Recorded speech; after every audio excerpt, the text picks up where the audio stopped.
have today? We've got this hybrid coffee bean I'd like you to try. Oh, from Africa. This is the one that I saw on the board.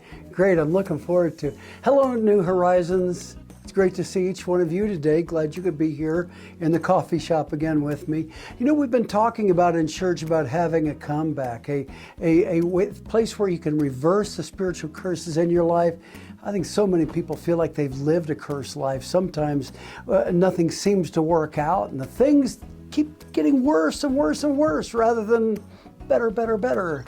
And when things even do get better, it just seems like you just watch the clock and you wait. Because the feeling is inevitable that something's about to go wrong.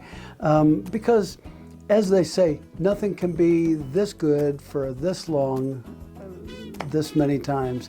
Everybody likes a comeback though. And last week we saw the hero of the Bible, one of the great heroes of the Bible called Samson. And he was a man of God that God trusted to judge all of Israel.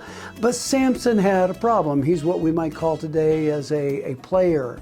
And the man loved God, but he chased ungodly women. And for that, Samson's passions lost him everything. But as Pastor Phil told the story last week, Samson had a reversal.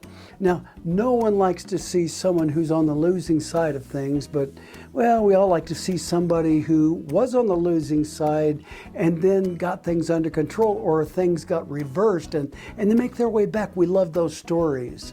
Well, the story today might seem like it's familiar. In fact, all the details may be different from your details, but the next story might give you hope that you need. And it would be easy to think that in your broken condition, if you have one, that God has long forgotten you. But yeah, since you and I are still here, I've got some good news because you and I still have our feet planted on terra firma. And because of that, we can go on the fundamental assumption that God isn't finished with us yet. We're still here. If you're a Christian and God was finished with you, then you wouldn't be here, right? So he'd have taken you home or wherever, but you wouldn't be in this story today, but you're still here. So something's up with you. And you may be wondering how that could be possible when everything looks so bleak for so long a period of time. You know, a couple of weeks ago, we ran into a man by the name of Naaman. We told his story. And he was a man who had a curse on him. But through a supernatural act of God, the curse was lifted. You see, when he humbled himself and when he completed his obedience with God, then God took away in just a moment of time what he had struggled with for an extended period of time. In his case, it was leprosy. You see, General Naaman had a supernatural reversal, and that story revolved around Naaman, and then there was Elisha, and then there was the servant Gehazi. And like any great book, our story this weekend is going to read like a great novel. Naaman's going to enter into the story, then others will enter into the story, but it'll continue to weave and wind and tweak and twist and flip and flop, and it seems to go on, but the reason why is because Naaman's story introduces us to another story. And the story of Naaman looks like it's the main theme, but really, it's just an introduction to a saga. And so when we saw him last, he was a happy, healed man. You remember that?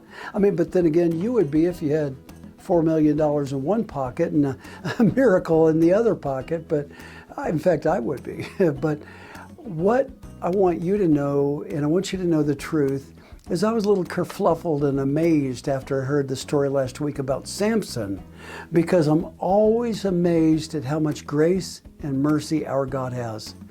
And I'm always amazed at how much he loves us. But mostly I think, well, I'm just amazed that he chose you and I to be his instruments for a symphony of love to be shown and listened to by the entire world.